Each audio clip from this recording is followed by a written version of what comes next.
Welcome to What in the Actual Mental Health, everybody. Oh my God, we missed your faces. I feel like more like you missed our faces. Oh, that would be nice. Yeah, like and subscribe for these faces right here.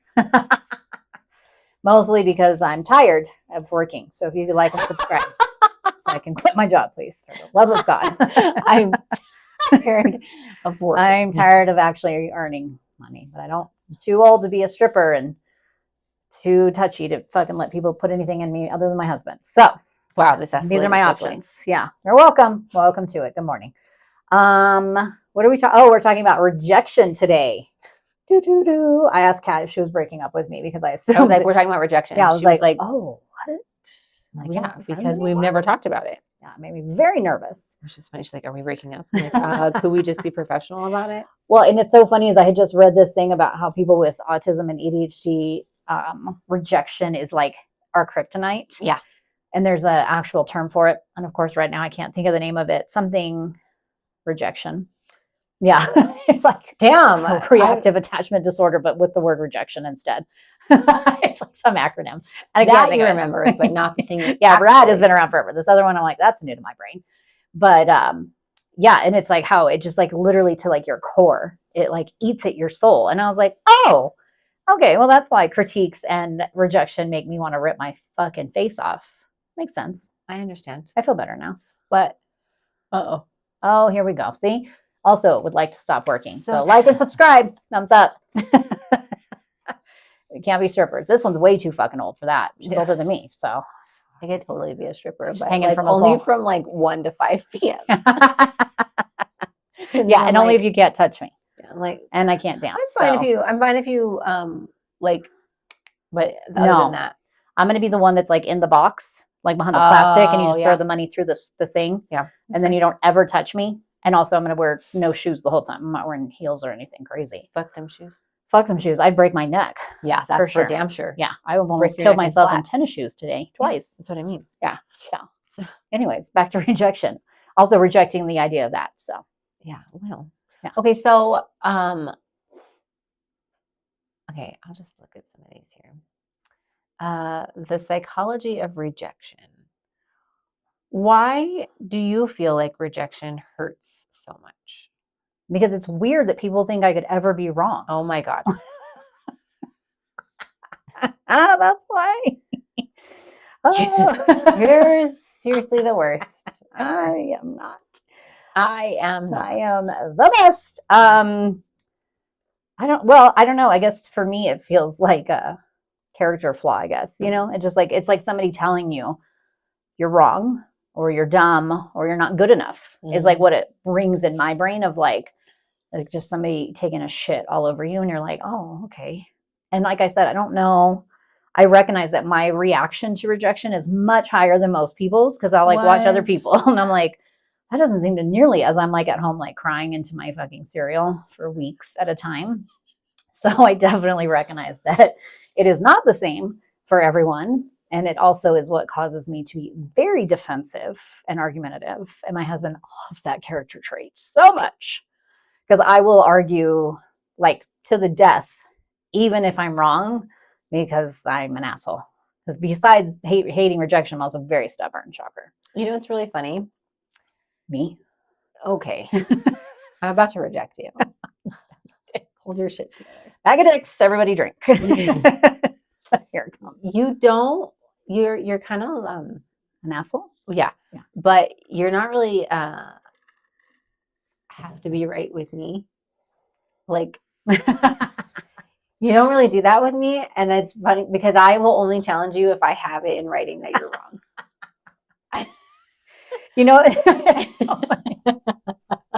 Well, and it's funny. Like, okay, go ahead and fucking you're like keep going. Yeah. Well, and it's funny because I don't even like it's like I don't even realize I'm doing like this thing that I do. And it's so funny because I was just thinking about this the other day is that one of the very first doctors I ever had when I got UC and I ended up in the hospital, she was like, I need you to stay here like a couple more days. And I was like, no, I need to go home. Like, I'm 100% sure I'm good.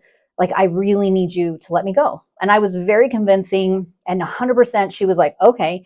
And then I died a few days later. And she said to this day, she was like, man, you will be the one patient that I will remember forever, that I will never trust your opinion over mine. Because she's like, the minute you left, I knew, like, I probably should have made her stay a couple more days. And I don't honestly think it would have changed anything. I didn't die for like 28 days later. But she always, like, she said, I didn't have her like all the way to the end. She ended up moving because nobody fucking stays in New Mexico that's a doctor for various reasons. But she said, she's like, you will always be the patient I remember that I was like, oh, I knew better. Mm-hmm. And so it's funny because like I'm always 100% sure that I'm 100% right. And I'm not most of the time. No. Which is weird. It's actually, sucks. It's kind of astounding how wrong you are. My favorite thing is when people will listen to me on what direction to go when we're driving. I'm like, I get lost in the bathroom. Yeah. So when you're like, which way should we go? I'm like, we should definitely go left. And then we're going the wrong way. And everyone's like, this isn't the right way. And I'm like, why would you listen to me of all people? We all know I'm wrong. I know I can be convincing, but not quite this convincing. Yeah, no, it's hard. It's hard. I hate it. But, you know, you have to have it in writing or else I don't believe you. Yeah, I know. That's why we text a lot. So you can go back and be like, I know, you're like, you know what's so funny? We were talking about this when I was in Vegas, so like in February of this year. Last May, when you were on vacation, we were talking about my mom having two therapists. Yeah. And you were like, no, I never said that. And I was like, oh, hold please. And I fucking scrolled for like a year. Literally almost a year. I wasn't 100% wrong on that. And then screenshot it and send it to you. And you're like, oh, I don't remember this. And I'm like, well, I have it in writing. So. That's not what I said. I said, I remember this. However. You're like, yeah, I didn't. You said something like super fucking loophole-y. And I was like, you fucking shady bitch. Yeah, I hate being fucking wrong. Super loophole-y. It's the worst. It also feels like and I think this is part of like the trauma, being wrong feels very dangerous. Like it's like I'm instantly like in fight or flight. Like the minute I'm like, oh, I might be wrong about this, I'm like panicked deep in my soul. Convince somebody otherwise? Yeah. So then I'm like, we have to be like, I have to sell this fucking shit because if I can sell it, then I'm safe. Huh. Yeah. And it's literally like the feeling in my body is like, oh, danger. Fucking sell that shit hard. And then I'm like, yeah, that's not right, but okay.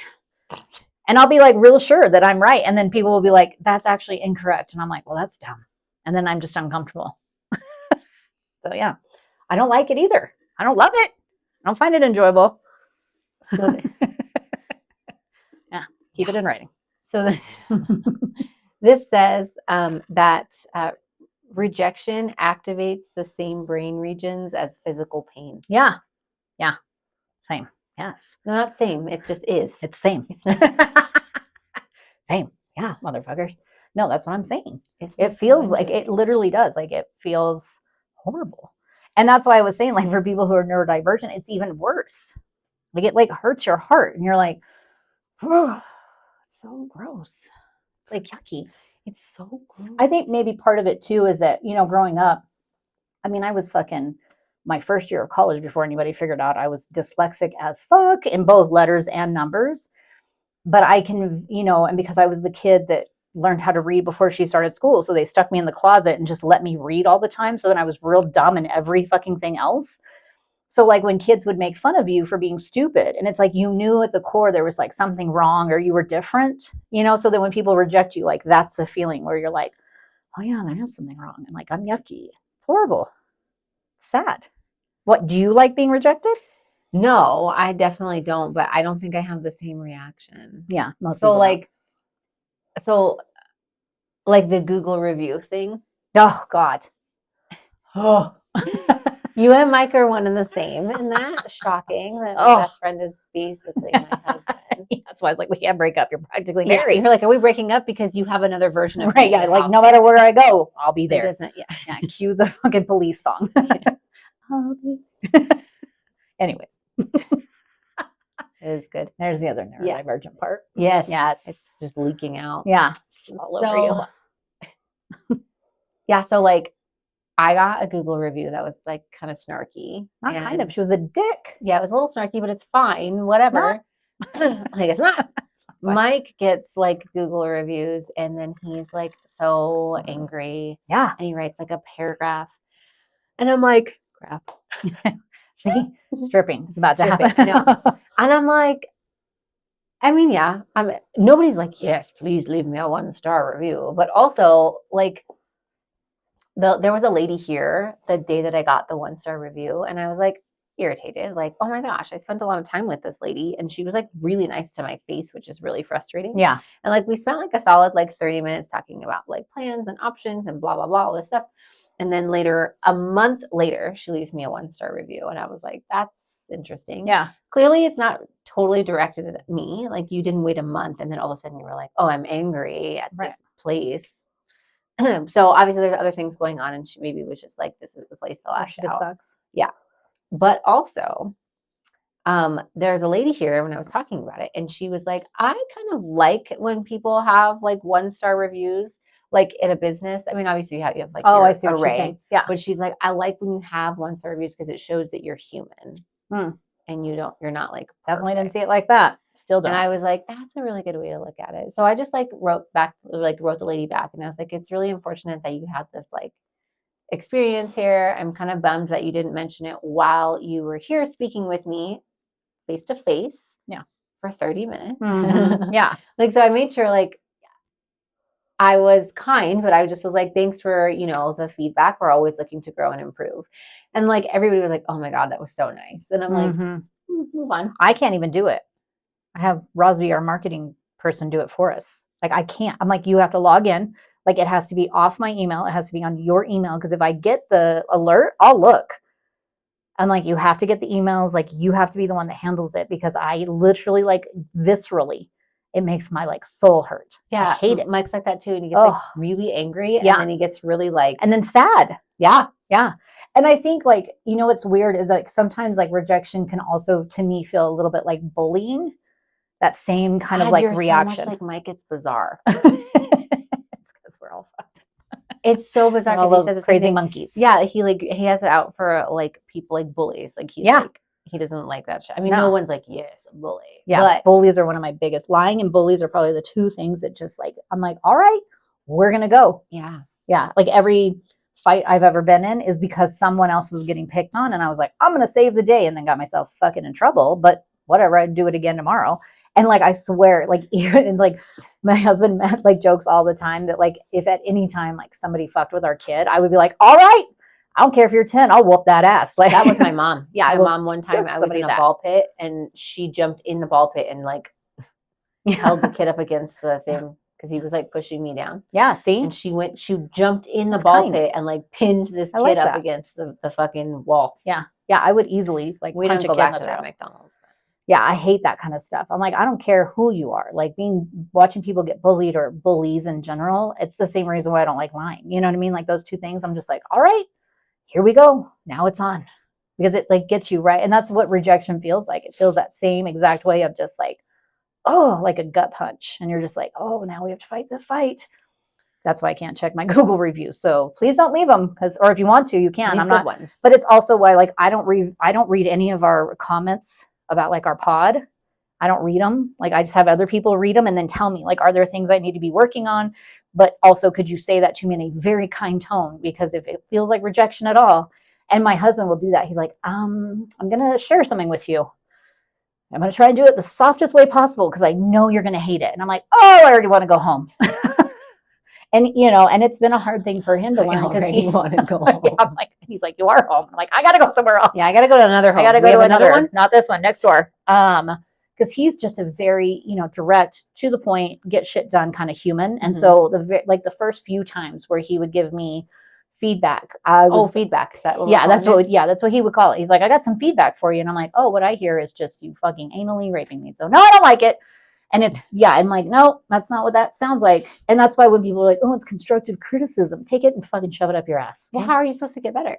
You're just telling me like, hey, I really like when you do X, Y, and Z. And like, this isn't bad, but maybe like kick it up a notch, or whatever. Like if you do it like that, real chill, like real cash, I will hear it. If you're like, hey, the other day you sucked and you weren't really funny. Well, now you're dead to me and I can't hear anything. And now I just hear rage. Just like the TV's on, the static. And that's it. That's all I got. Yeah. Oh my God. That's horrible. And it sucks. Well, yeah. I mean, again, I think I'm just better with rejection now.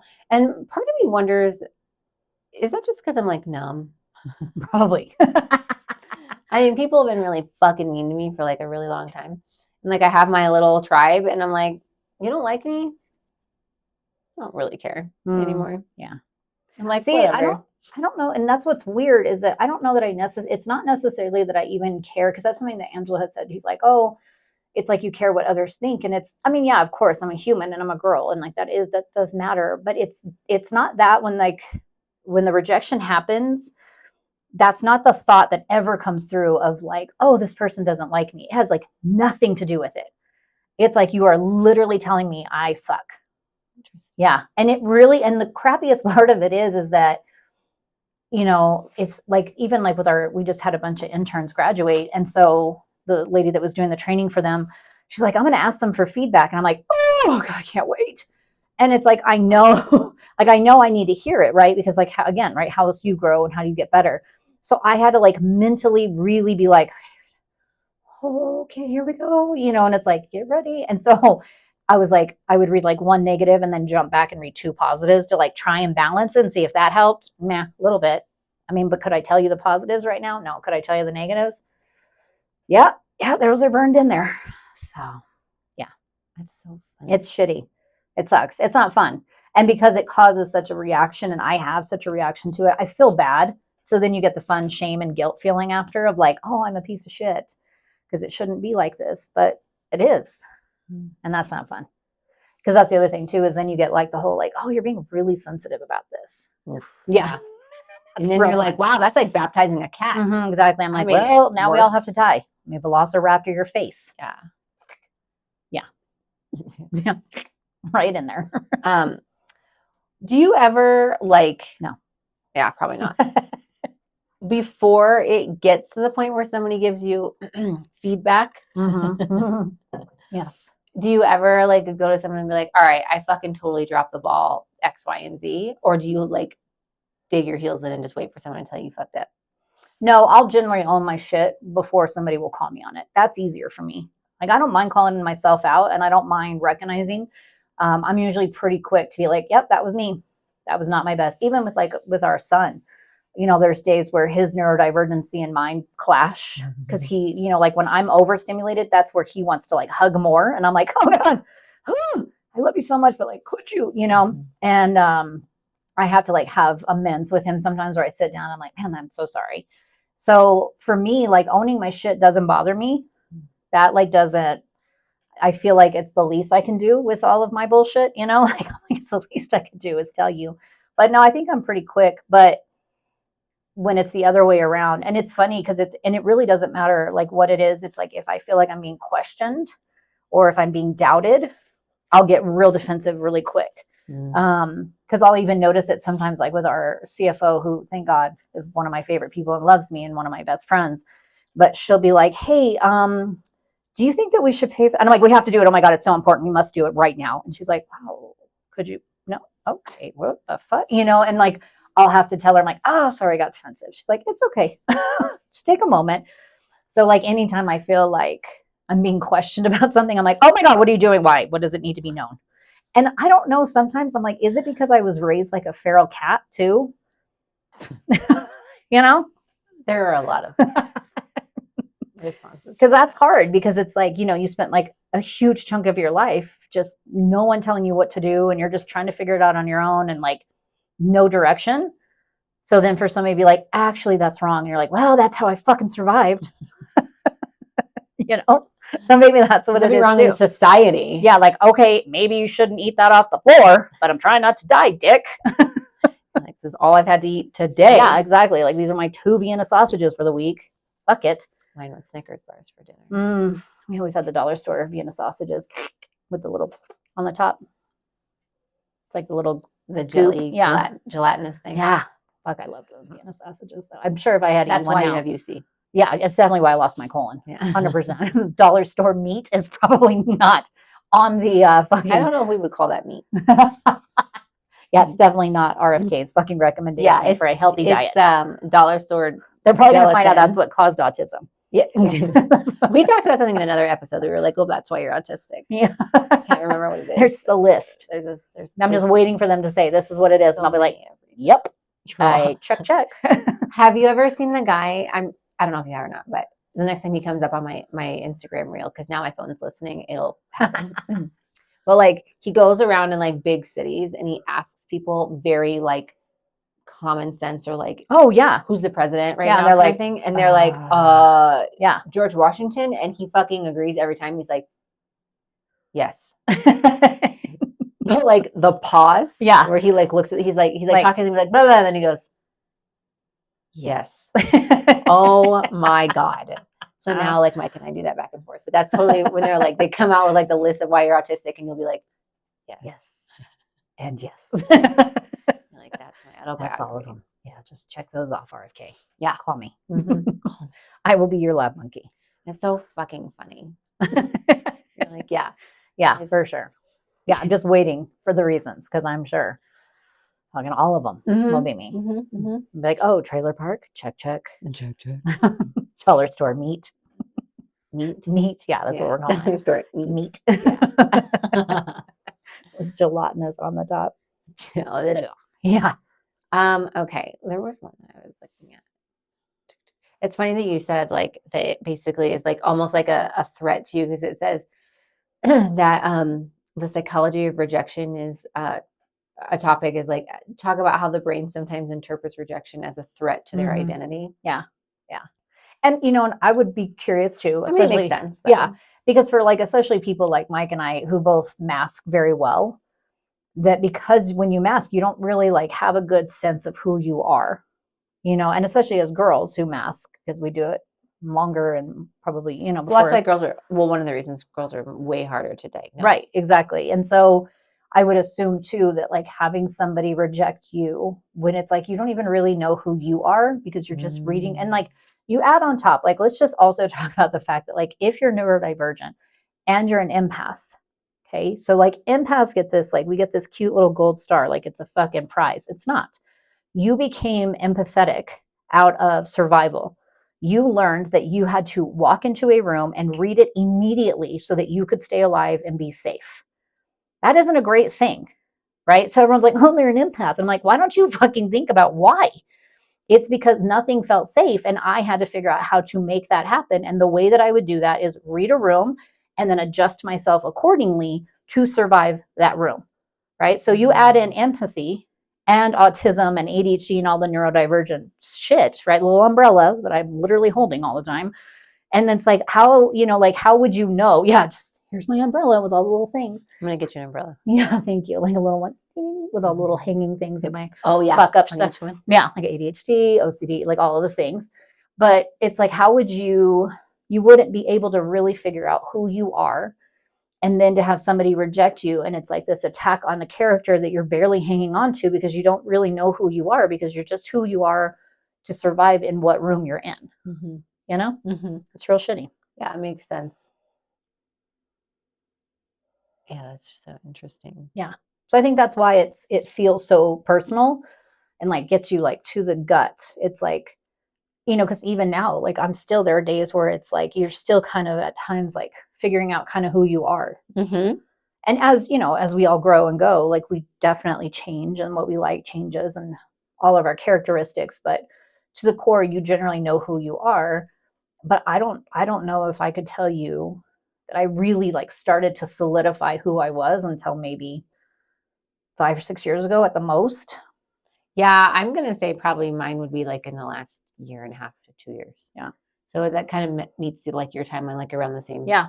And I think I'm older than you, bitch, but I'm actually not. 100%. I'm 6 You're gonna need that in writing.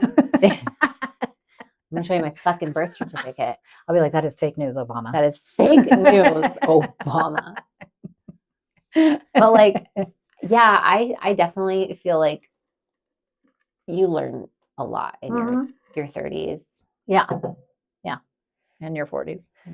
Yeah, because you're learning now. Yes. Well, and I think part of it is too, is that, this is what I was telling my husband the other day, is that with him, this is the first time outside of my grandfather, realistically, that I have been with anyone who actually took care of me and cared about me in an altruistic way. And I'm not saying that I don't have other family members that love me, but the way my grandfather and my husband very much care about me protect me, call me on my bullshit, but still love me, that's very limited in my world. And so for me to really figure out who I am and to learn who I am has been a big piece, because this is the first time I've been somewhere that was safe, where I didn't have to mask, and even like you and probably like Linda and Vanessa, those are 3 people in my life, friendship wise, who truly I can be who I am. And it's not like, could you tone that down? Or you're making me uncomfortable, or you're embarrassing. You're just like, oh, it's fucking weird. Here it is, Yeah, I don't give a fuck. Yeah, it's like, okay. And then we all laugh about our own like weird shit, And so I think that's why just this last like few years has been really where I was able to like sit down and be like, oh, I do like this, or I don't like this. And it's okay. Yeah, and I'm safe to do it. And I think that's why it's like, because sometimes like people will be like, man, you started your own business. And like my husband says, he's like, you were like a rocket. Like you just started your own business and boom. And it's like, yeah, because I had him, That's I had exactly how I feel. Yeah. And it's like, yeah, it wasn't that I couldn't do it before. I just never had anybody who believed in me, who could let me be me and figure that stuff out. And then once you do it, you're like, oh, I got all this and some of these and 2 of those, And so it's very different. And I think that's why, especially like when the people I love the most were like, give me any type of feedback or whatever you want to call it, it hurts me even more, because I'm like, wait, that's the only place I'm safe. You have to think I'm perfect. Oh, that makes sense. Yeah, because then that's even like scarier. Yeah. And to me, it is scary. Like that's literally, it's like a fear. It's literally a fight or flight feeling, that like you feel terrified, and then you feel scared, and then you feel angry. That's so interesting. So like, I mean, you haven't given me any feedback yet. It's been over a year, so I must be literally perfect. But that's because I don't want to fight you. Yeah. Ankle biter. It's the fucking little ones that get you in the eye. It's true. Yeah. Well, really the shin. Yeah. And with then your you not, and Frodo toes. My Frodo toes. Yeah. Frodos. Your Frodos. Yeah. Your Frotos. Frotos. Nice. You're all welcome. So, there's only been like a handful of times, like when Mike and I have like a disagreement or a discussion or whatever, and I fucked up, and he's like, you fucked up. It just immediately makes me sad. I don't get like angry like at him or with him. I just immediately, it makes me so sad that he like feels that way. Thought, yeah. And then one time when I was going like early on, I kind of like inadvertently made my best friend Arian feel like almost like taken advantage of or like used. And it was like the way she saw it and the way that I saw it were obviously 2 totally different ways. But she told me, and I was like, oh fuck. And I like went and bought her flowers and like brought coffee and like there's all this stuff to like her job, because I just like felt like such an asshole. Right. And I just was like, how do I fix it? Don't leave me. Like I wasn't like angry. I just got like genuinely sad about it. Yeah. Like I did it. Don't look at my feet, fucking item. I know what you're doing. And now they're everywhere. That's all I could stare at. Trying to get comfortable. Well, and I think that's part of it too, is that you have to look at your attachment style too, because that was the other thing, is that like there are times, not so much now because I've gotten better about it, but like when my husband and I were first together, like the first like couple I know exactly what I was like, we're fighting. We're for sure going to get a divorce. He's never coming back. He's never going to love me again. And like then I dig my heels in. And that makes it worse. And then I want to fight, and he doesn't. He's just like, I need you to back the fuck up. And I'm like, we are going to fight this to the death, because then I know you're not leaving me. If you want space, then I'm assuming we're done. And I have now full fucking feral panic. I'm like a full trash panda at that point. Like fucking rabid animal. Bolting the doors and shit. Yeah. And like, you will love me. Fucking chance you leave. Yeah. And he's just like, could you fuck off? Like, I need the space. And it's funny because I've gotten better about it, and we've worked on it a lot together, right? And like figuring out when he means is like, I just need you back to fuck up because you're making me nuts, but I still love you and I'll be back, Right. And we don't even like leave the house. You just leave the room. And I'm like, but again, being an empath, right? The minute like the air changes in your lungs, I'm assuming like we're getting a divorce, So he'll be like, I'm like, did you breathe twice instead of 3 times? Do you not love me anymore? Is our love ending? And that's why when you're like, we're going to talk about rejection, and I was like, oh, we're never going to be friends again, are we? Like, you're fucking done with me. And yeah, you literally were like, I was like not even talking about our rejection. I just was like, well, that's the topic. You're like, so this is over then? I'm like, yeah, it's like 0 to 100. How did we fucking very get quickly? Here? Yeah, that's me. Very, very 0 to 100. And you add in the anxiety too. you know, Yeah. because that's Dude, the other part. I hate when people are like, hey, can we talk later? And I'm like, Oh, no, we gotta talk no, now. yeah, because now my Now we butthole's have sweaty to. and I'm probably gonna shit Yeah. my pants. Immediately. I'm Oh, like, oh God. And it's so funny because I'm really careful about that with my clinicians and the people that work underneath me. I'm like, hey, I want to pick your brain about something, and it's nothing bad. So when you have a minute, let me know. And I want to talk to you about some things, and I'm really excited about what we're going to talk about because it's going to be really great. And it's nothing bad, you know, because I feel like, because you could be like, hey, can we talk about this? And I'll be like, okay, in kindergarten, I stole that piece of gum, so it might be that. Or in first grade, I definitely kicked that kid in the shin. Is it that one? And it's like a whole like movie reel very quickly of like, of all the things I'm probably in trouble for. And I'm like, and then you get in there and they're like, hey, I really appreciate this. And I'm like, fuck you. Now I'm angry. Yep. When I was my very first nursing job, it was like my second or third like full week by myself, like off of training.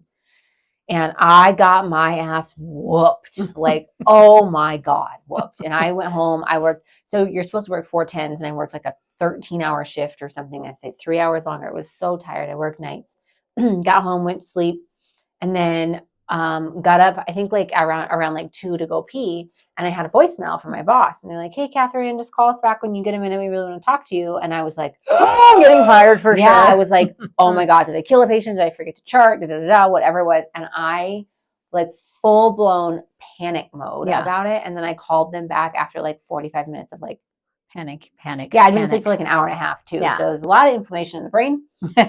And she was like, "We just heard that you like had a really tough shift, and we wanted to check on you and like just tell you that we think you did really well and like, blah blah." And I was you have like, led with that. I literally on the phone was like, "Cool." Yeah, because then now you're not even hearing it either. You're like, but where's the part where I'm in trouble? I 100% every time I'm like, I'm in trouble. Mm-hmm. Yeah, and it never is anywhere. And it's interesting because where I worked before I started my practice, my boss was horrible about that. She'd be like, "Can you stop by my office for a minute?" And I'm like, "Well, I'm getting fired today." And she would do it to all of us, and all of us would talk about it. And I told her, I'm like, "Dude, you work with a shit ton of mental health people who are not in this because we are mentally well. Like we have been all banged up and damaged, and that's how we end up in this. So you have to word it differently. You cannot say, 'Come by my office,' or 'I need to talk to you,' or 'Hey, do you have a minute?' No, I don't, because I'm packing up my office." So it's so funny. So I always try, like when I'm sending stuff to people, I'm like, "Hey, you are doing an amazing job. Also, can you come here? Nothing bad. It's going to be great." Because it's like, "Oh, I'm so sorry. Please don't panic."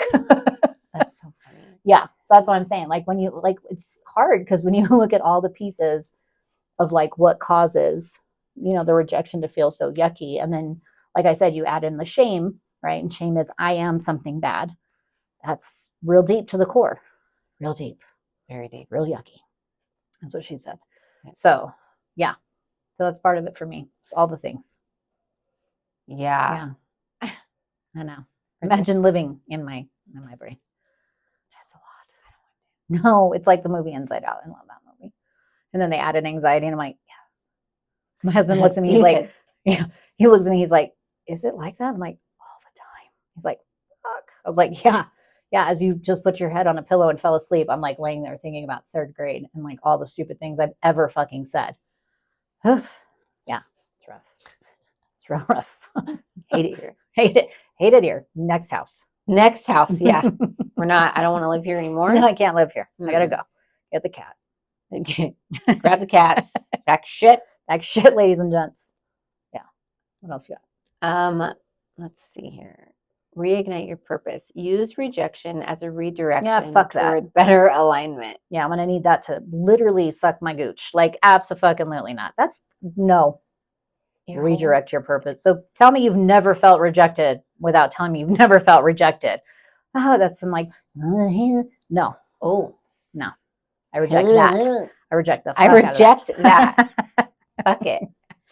No. Dumb. Next. This other one. Oh, here, this is just about as good as baptizing a cat. Don't take it personally. Yo.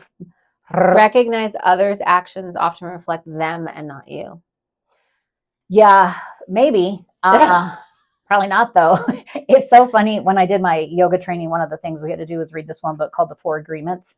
And I think like number one is don't take it personal. And as soon as I saw it, I was like, fuck this book. I I mean, it's true though. And I do do you know tell who's reading this book? yeah, it is actually, that one is helpful. I'm not going to lie. And I do that one. I always tell people, it's like, think about the kid, you watch those videos of people like losing their shit at McDonald's over fucking like their Diet Coke or whatever bullshit. And it's like, if that poor kid had called in sick, that same incident would have happened with whoever was working that counter. So that it has nothing to do with you. It's just this person is losing their mind for whatever very odd reasons, especially these days.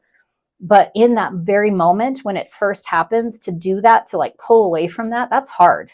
I mean, it's just, I don't know. I mean, that's just human nature, right? And I think we have, our brain has a tendency to hold on to negative things more than positive things. Yeah, why is that? There's like a reason that it's supposed to be. I mean, I guess it depends who you ask, but some people say, I asked you. No, some people say that it's more of a protection thing, that you think about, like, if you walked around like a Pollyanna, that nothing bad has ever happened, all things are good. When something bad does happen, you don't have that reactive, like, oh my God, I got to protect myself, or I have to protect someone else kind of thing. So your brain is like hanging on to, like, hey, remember that the world can go to shit. So you're kind of ready all the time. That's me. Yeah. I mean, I assume like we're all going to die all the time. Yeah. And then I'm going to have to kill everybody who comes in contact with like anyone I love constantly. So that's like the word on the street, is that it's a protective measure for your brain to keep you safe. And I get it. Like there's this, we've talked about like toxic positivity. It's very dangerous. And as somebody I know and love who's very Pollyanna, it makes me fucking nuts, because I'm like, I can't do that. I don't think you need to be like negative all the time either, but a fucking balance. That's kind of nice. So, we have a tendency to hang on to the negative more than the positive. And I would assume people who are neurodivergent do it even more. Well, because it's like hyperfixation on something. Exactly. And, people who have ADHD especially, they have like a reactive attachment where if you tell them, don't have any more alcohol, like don't drink another beer, now they're hyper focused on what you just said. And they're like, that is all I want. And now you better believe your sweet ass, that's all I'm going to do, because you're not going to tell me what to do. And then it takes them into a level of like being aggressive and being like very sassy. So that's also fun. So I shouldn't tell you not to have another drink. No, I don't drink. So done. So easy. But the taking it personal thing, I try to do that more often now that I'm a little bit older and I understand that, and especially working in this field, the amount of things that people have going on in their brains. Yeah. And nobody thinks about you nearly as much as you think they are. Like, we're all magical in our own little ways, but nobody is nearly as focused on you and your bullshit, as you are. Unless they're out to get you. Yeah, dicks. But then they get their own karma. So there's that too. Yeah. But I would definitely say don't take it personal, but it takes practice. And I always tell people, like, unless somebody specifically says you are the reason that this is happening, and they can say that, and you can still say, that's your choice, right? Like, I'm not in charge of your feels. So you cannot like something. It's like when people are like, oh, you're intimidating. It's like, no, I'm clearly invoking something in you that's uncomfortable for you, about you, but that's not my shit to carry. People tell me all the time that I am intimidating. Yeah? Like, yes. Yeah, I thought you were going to be a dick when I first met you. Really? Yeah.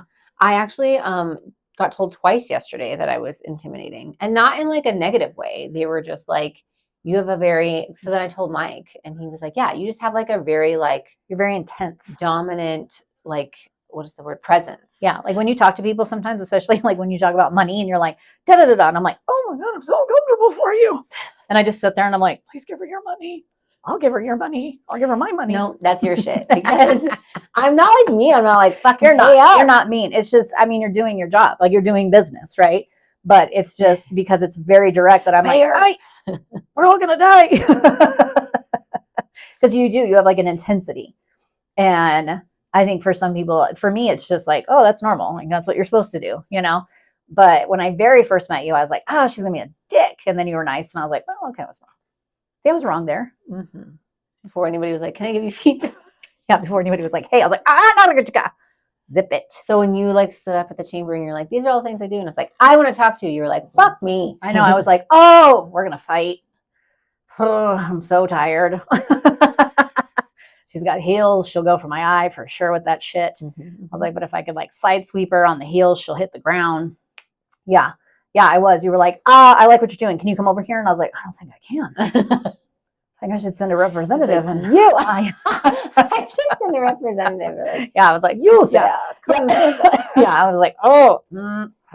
And it's funny because like even watching other people like get rejected, you're like, I'm so uncomfortable for them. I'm like, oh, I'm so sorry for you. It hurts, you know? So even watching other people go through that stuff, I'm like, that's equally as uncomfortable. That's fucking hilarious. Yeah. So that's why when I watch you like tell people stuff, sometimes I'm like, well, I'm uncomfortable for that guy over there because that doesn't sound fun. Other than the money thing, like what? I don't think you're just intense. You're very intense. You're fucking like a little mini like we got shit to do. Fuck off.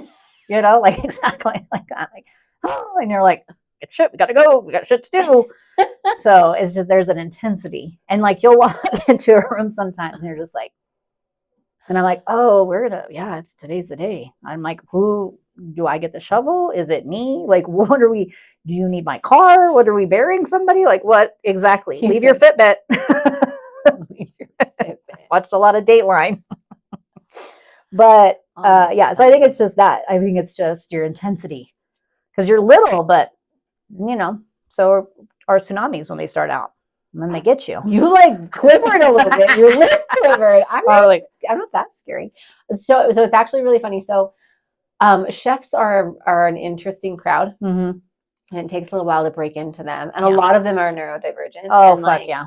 That's why they're behind the scenes. They don't want to, they're behind the scenes. It just happened. Yeah, they're super introverted. Yeah, they're like, I'd rather just make delicious things and beautiful. Don't fucking talk to me. Don't touch me. Yeah, a lot of them are like that. And except for Gordon Ramsay, my favorite. Heart you.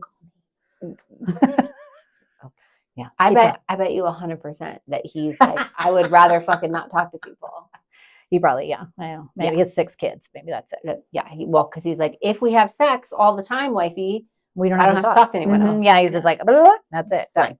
Yeah, maybe. So yeah, chefs are it's a kind of a hard crowd to like break into. Obviously I'm married to a chef. And so trying to like get through to some of these people, like, hey, like it's so funny. Marie and Sean, 2 of the chefs that are like pretty close to Mike, are both like very intimidating and but they're so nice. They're so nice, but you got to get through it. Yeah, because at first you're like, I'm gonna die. Yeah, they're real guarded. Yeah, I'm gonna die for sure. And then they're gonna put me in their food. Right. Exactly. Which is fine because it's delicious. So yeah, it's fine. Yeah, that's the way I go. Beautiful. Like Sean's plates are stupid pretty. You're like, oh, I don't want to eat this. Yeah, you're like, I'll just take some pictures and go home. Yep. But one day I was telling Sean something, and it was like a year after we'd been doing like the food fights and stuff together. I said something, and I was like, yeah, I could be pretty nice, but like if you like fuck with me the wrong way, he's like, no, I said I could be pretty nice, but like I had like a mean streak or something. He's like, yeah, no. How do you say? He's like, I don't take your bullshit, or I see right through your bullshit. That's what he said. I see right through your bullshit. You're the feisty one. And I was like, yeah. I don't think you're walking into any room and nobody's like, I think she might bite your face off. But it's so funny because I'm nice. I'm like super nice. You are nice. I'm nice, and people also think. For all those out there, suck it. That's like literally, that's my favorite joke. It's like, I love it so much. I'm like, don't forget. Don't forget that. Also, super narcissistic. No, I think you're very nice, but you do look like you're gonna fucking skull fuck somebody first. And that's fine. You know, sometimes that's my protective thing. Yeah. And I think like that's because people have said that. They're like, man, you just like you have resting bitch face bad. And yours is because you really don't want people to talk to you. I really don't. And then everybody does. And I'm just like, okay, here we go. And I think it's just because, again, being an empath, like the amount of rooms that I'm in that I'm just like absorbing everybody's stuff so quickly that it's so funny because like any event I work, by the time I'm done, I'm like in my car, like silently crying because I'm just like, oh, and I'm like driving home with it dead silent. And I just sit there in like the driveway for a minute because it's overwhelming. Like the sound is overwhelming. The feels are overwhelming. It's just the vibration of it all. And so it's like, I'm like always just like, okay, if nobody talks to me. And then on top of it, people have a tendency to hug me a lot. And I'm always like, oh yeah, people have a tendency to hug you a lot. Yeah, or then I do one hugging them first. Yeah, because if I just do it first, you just get it over with, rip the Band-Aid off. I know, it's weird. I don't know. I don't have an Has anybody ever rejected you when you tried to hug them? No, everyone loves my hugs. I'm a magical hugger. They're like, oh. No, I've never had anybody. No. No, I've had some people that go to hug me and I'm like, check it, fucking shoulder check. Cause I'm like, that's inappropriate. Nice. Like, wiggity. I used to have, like, when I was a probation officer, I would have people that want to hug me. And I'm like, oh, okay, I'll probably arrest you in a week. Please don't. So that was different. Please don't do that. Yeah. Yeah. Or sometimes, like, when you would work with, like, kids or, like, youth, like teens and tweens, especially the boys, and they want to come in for a hug and you're like, oh, okay, side hug it, but like also kind of far. Yeah. Like, just, you're doing great. Bye. So yeah, but I think that's part of it too, is that I just have resting bitch face thinking that it'll help. And it doesn't. I had to take that in from Yeah, you're welcome. So this is going to take a little bit of a strange turn. Maybe not strange, just a turn. What else would we do on this? That's true. Yeah. I think that, so like, obviously I work in healthcare and I deal with a lot of men that have erectile dysfunction. Oh. And I did take a turn. Yeah, I know. Where we're getting talking about rejection, I guess. Yeah, makes right. Sense. Yeah. So that's where I'm going. Okay. Because I have found, I would say probably like 85 to 90% of men that have erectile dysfunction have some type of trauma in their life. Mm-hmm. And they're not, so right, like I think off the bat, they're not related. So like the rejection part doesn't really come in right away, but they have some kind of trauma. Mm-hmm. And that trauma breeds whatever kind of feelings are getting in your head or whatever, right? Yeah. And then the second that, like the first time that they have erectile dysfunction and they feel rejected by their partner, then it's like fucking, it's off to the races. That's all they can think about. They're super embarrassed. They think like, and so, every time. And then, then they get stuck there. Right. And a lot of guys are coming to me and like we do testosterone therapy, we do, like heavy metal detox and anti-inflammatory diet, all kinds of stuff, right? And then they're like, oh, it's still not like working enough. Yeah, it's still not enough. And I'm like, because it's in here. How's your trauma? Yeah, how's that sadness working out? Yeah. How's your shame? Yeah. Yes. Yeah. I've brought it up to in the last couple of consults to men that are like, I struggle, like. Some guys are like, oh, I'm just older. And like, that just is kind of like what happens. And it's true. Like as you age, like your erections aren't as frequent and you don't get the morning stuff and all that. But then when we start to do testosterone, all that comes back if you don't have the trauma. The trauma. Piece. Yeah. Or the sensory piece where you're like, I'm overstimulated. Well, and I think part of it too is that, you think about how much, especially society puts on men for their role, right, is to be a protector, a provider. And how do you do those two things without being masculine, without being like Mr. Hard Dick all the time? You know what I mean? And so it's like, if you think about the fact that it's, it's not uncommon for that to happen. It's extremely common. Like, but they don't ever don't think that there's a man that I have met with in the last 5 years that has been like, I've never struggled. Yeah. Like, or I've never experienced erectile dysfunction. In 5 years. Do you know how many fucking patients I've seen? Yeah. That's but just it's interesting because like you think about all the like availability of Viagra, and that's never on the commercial though. They're never like, remember that one time you're addicted and get hard? That's okay, gentlemen. It all happens to us.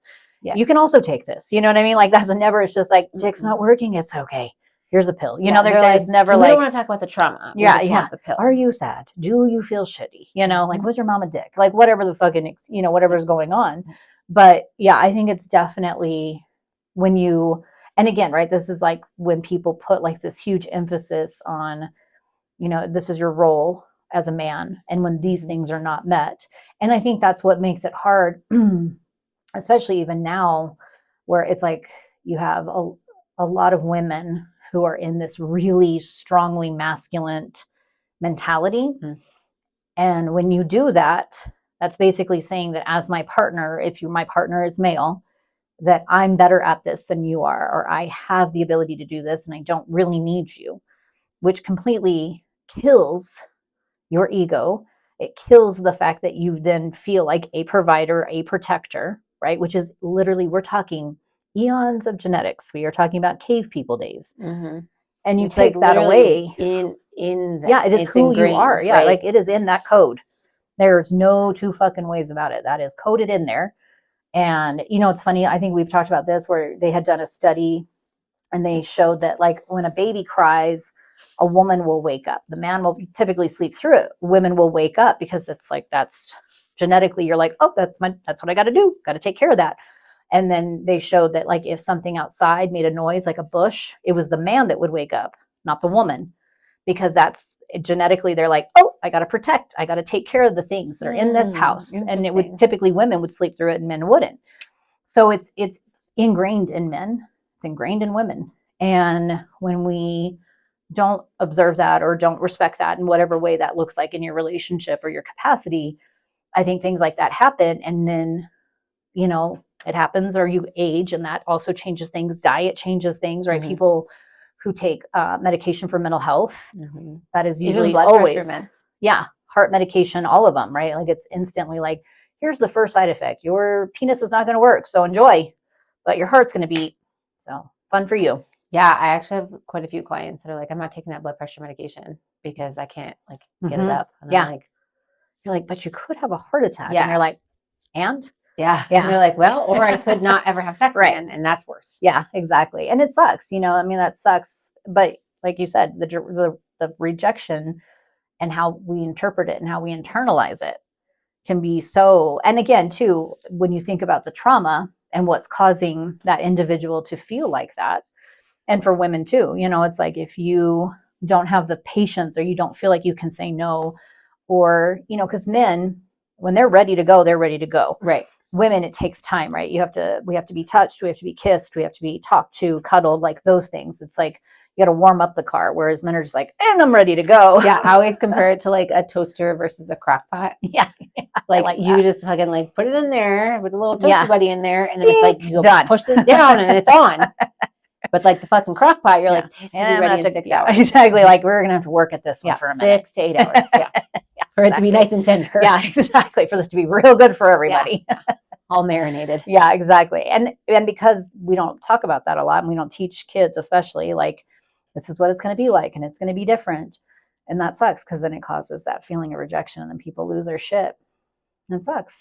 That's sad. I think a lot about that, and like the more that I'm looking at like the whole like picture of people and their bodies and like how things are all like interconnected. Yeah. It's so interesting. So I've started to bring that up in consults with men, and they fucking don't like to talk about their feelings. Yeah. So like I had a consult with a guy the other day, and then he's like, we're going through, it's an initial hormone consult, and it's very quickly taking a turn for ketamine. Like I can just feel it. And he's like, oh, I was in the military and I had X amount of trauma and I had this and that and I got shot and then I got septic and I got blah, blah, blah. And I'm like, yeah, like, oh. Yeah. And while your testosterone isn't great, how about these other things? Yeah. So I'm like, do you have PTSD? Like fucking duh. Right. Yeah. But like you have to qualify them. Right. He's like, yes, I have PTSD. And I'm like, cool. And because on the intake, it was like, my hormone intake is like, do you struggle with sleep? Do you struggle with, it's like energy, motivation, zest for life, erectile dysfunction, sexual dissatisfaction, infrequent or non-existent ejaculation. So all this stuff, this is for men, obviously. Yeah. And, it's like moderate, severe, whatever. And these are all like moderate. And I'm like, yeah, this is like before I even like look at his testosterone and we're talking and I'm like, how are you doing like with your like processing your trauma and stuff? So then I like kind of do the little spiel about like, hey, just FYI, there's like a huge correlation between this and erectile dysfunction. And it's not, and the guy's face, he goes, oh, and then he was like, oh, huh. Like he was like, yeah. But like, how great would it be to like realize, because this is the shitty thing, is that we keep forgetting to tell people your mind and your body are so fucking connected. And when your mental health is off, your gut is off. And when your gut is off, you are off. And it's like, could you just like take a second and realize like you're not broken. You don't need to carry the shame. It's just your shit's not working because this isn't feeling good. This isn't feeling healthy. You haven't healed this to heal here, like all the pieces. And it's like, why is that like such a drag to like just, hey, people, let's share it more. I don't necessarily think it's a drag, but I think that people, they always want a quick fix. Yeah, no. And that's not a quick fix. No, fuck no. And you got to like get deep, Deep. you know? And like, so I was actually talking to my girlfriend, Jen, even just yesterday. And she was like, yeah, she's like talking about doing like working with a trauma therapist and whatever. She's like, oh, I just want to go through my own shit. I'm like, brilliant.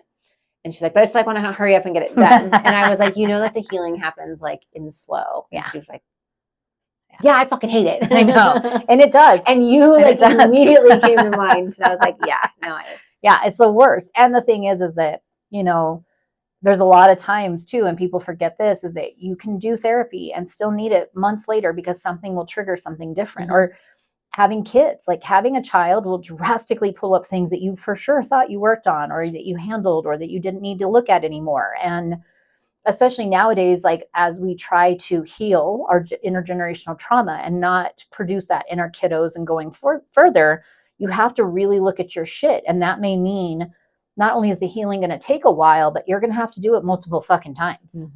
Well, too, like even having kids like in their different phases of life. Like you know, so my stepdaughter is graduating this month, actually, in 23 days, 22 days. That's so wild. crazy. And like, I wasn't ready to have a teenage daughter.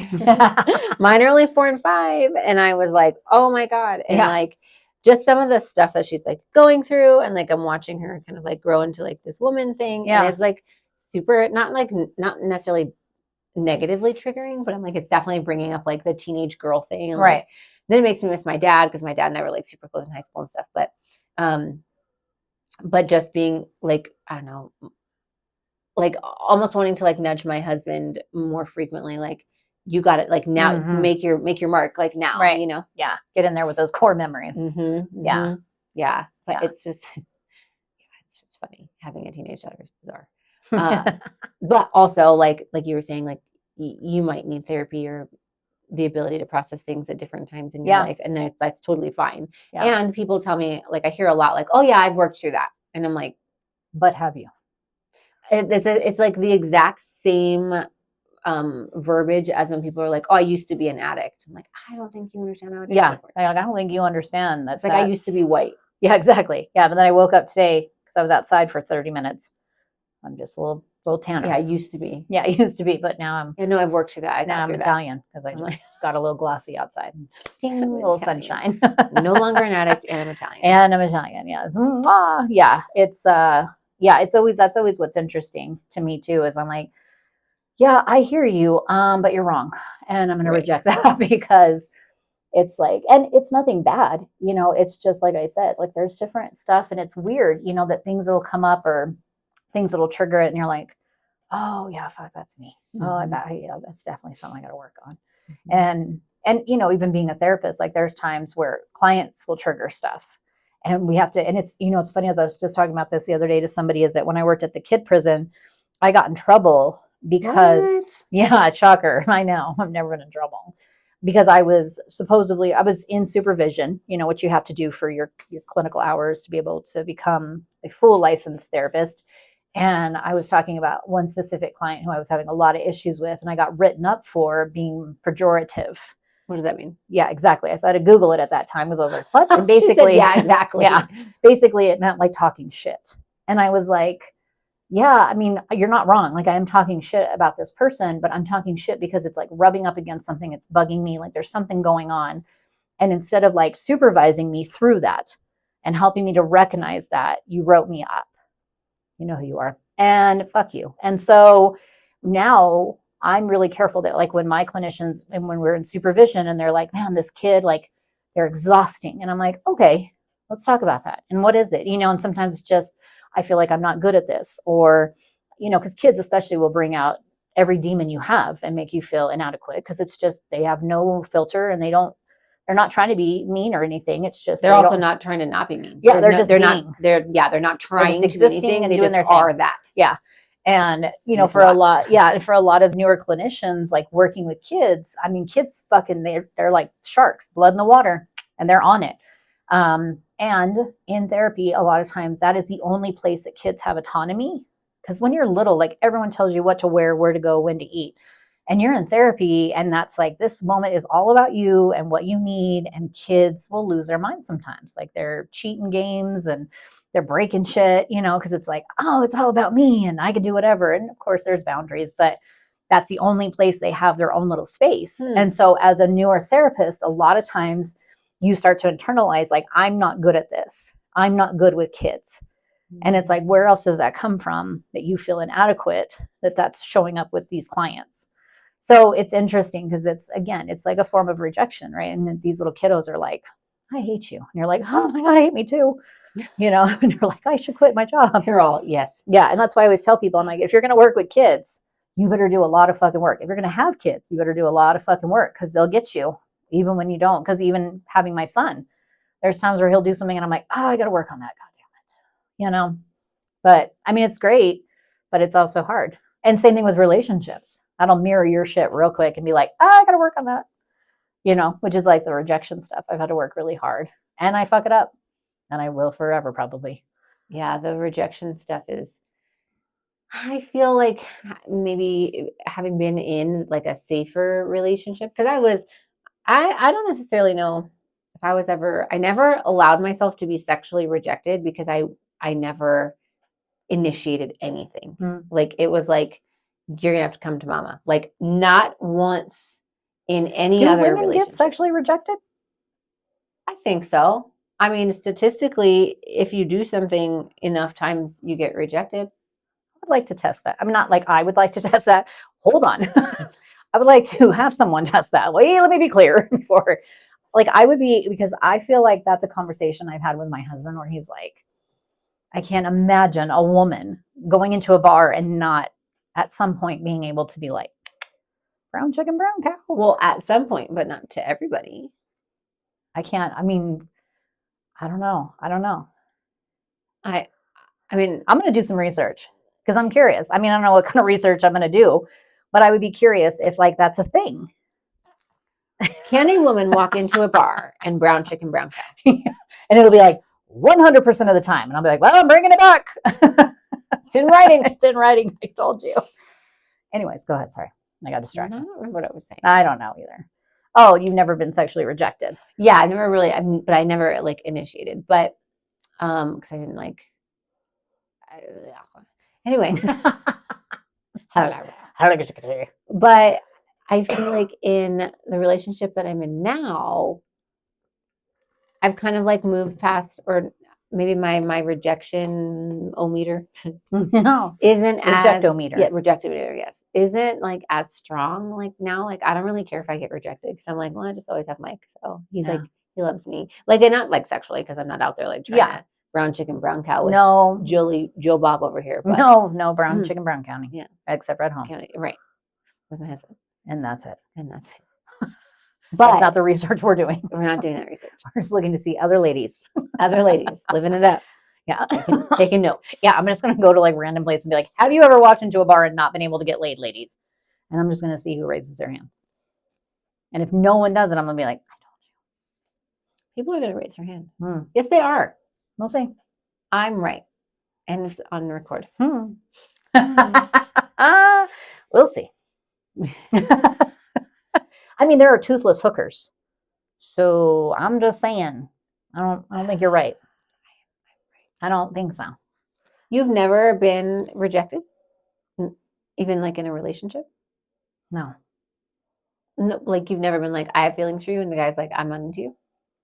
Oh, like yeah, when I was like in high school, I'm like, oh, I have a crush on you, and they were like, no, and I was like, But isn't that like? But not like, I can't imagine as a grown woman though that you could walk into a bar and be like, I would like to have sex with someone, and then it would just be like cricket, cricket, cricket. I cannot imagine that would happen to any woman.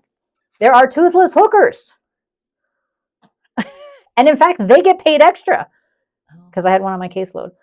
I also had one that had one eye, and she got paid extra too. Well, that's because they put it in her eye socket. Yeah. That's what I'm saying. So you're wanting to tell me that you could walk into a bar and be like, I would like to have sex with someone. And you think that a woman would walk out of there without like somebody like right in that ass? Yeah, exactly. Yeah. On record. Yeah, just whatever. Right there, everybody. We're going to do it. We're gonna do. I mean, we're not because we're married happily, but we're gonna find some people to do it for us. Yeah, I won't. I probably won't be like. I won't take them home, but I would be the one to be like, I'm gonna want to have sex with them. Okay. And I bet I don't know. Yeah, it's gonna people go might real be like, well. your hair is too blue. Nobody will be friends with you on Facebook. Oh yeah, somebody's gonna be like, your hair is too blue. Get the fuck out of here. You're the worst. Oh my god. Okay. Yeah. No. I cannot wait to see you experiment with this. And every time that somebody's like running up to like bang you, I'll be like, I fucking told you, dick. And then I'll just have like Mike step out. Yeah, and then we'll be like, just kidding. Experiment's over, and they'll be like, oh, I have to go home. Then that, yeah, but that's trauma too. That's rejection. Yeah, So it's also erectile dysfunction because yeah, I'm about to die. Yeah, yeah. That's why I'm saying maybe we use somebody other than you. Oh, yeah, because that also feels like not so kind to your husband. Maybe. that's fair. Yeah, you're welcome, Mike. I got you. But yeah, maybe we use somebody He'd be like, single. this is for science. Like we'll take your little mini. She's not single either. No, that's right. I don't have anybody that's single that works with me. Well, we'll find somebody. Yeah, somewhere in New Mexico, we'll find a single woman. Just one. Yeah, only one left. She could even be a toothless hooker, and I'll still be right. Yeah. So the name of this will be Toothless Hookers. You're gonna name this episode? Yeah, Toothless Hookers. Toothless Hookers. You're welcome. Rejection. Just Toothless Hookers. Nice. All right. Well, now we've named the episode, and now we and now we have an experiment. So, ladies and gentlemen, I need a single lady to be part of our experiment, and we'll bring 2 big guys to keep you safe, so that when you reject someone, then you don't have to worry about dying. Yeah, because I feel like we should also offer that, because that could get scary. I'm trying to think. I don't really know anybody that's single. I know we're gonna have to search this. Put one an ad out. Willing. We should totally do it and then like do a research paper on it. Oh. In our free time. Yeah. Yeah. As soon as we're done with this. Cool beans. Okay. Well, thank you for not rejecting us. We love your faces. And guess who still doesn't have a closer? Oh, I didn't give you a weird fact. Where's my animal fact? Yeah, and you're gonna like this one. This one comes from my husband, actually, who's now in it to win it with me with the weird stuff. So he's sending me stuff so I can do it. And I'm probably not gonna get this exactly right, and he's gonna be sad, but I'm gonna try. So did you know that flowers, yeah, because they're in the ground, they give off a positive vibration. Hopefully I'm getting this right. And bees give off a negative vibration. It might be the other way around. I'm dyslexic. And so when a bee comes to the flower and gets its little pollination on, and then it goes away, it causes that vibration of the flower to then change so that other bees can be like, oh, that flower's already had a moment. And then they won't go and land on that flower. That flower's already had a moment? Yeah. Yeah, that vibration's different. Yeah. You are right about the positive. Oh, see, good. Thank God, because he's an electrician. That was going to be horrible if I fucked that part of the whole story. I could fuck up the rest and feel better about my life. So, yeah, they changed the... I did know that. Get the fuck out. I did. Oh. Yeah. Nice. See? Mm-hmm. I'd forgotten it. Yeah. And then you were like, by the way. And I was like, oh, I've heard this before. Okay. I'm going to give you one little mini one. Okay. Okay. Because it's a good one. Because I'm wearing this shirt. That's why. So, did you know that in Jurassic Park, the T-Rex, when they see it for the first time and it's like raining and it's like gives its big old roar, that is an amplified sound of a koala bear roar. Look that up, because it's now that you hear it, and when you hear it, you'll be like, they're not so fucking cute because they sound terrible. They sound just like a T-Rex. So anyways, hi guys.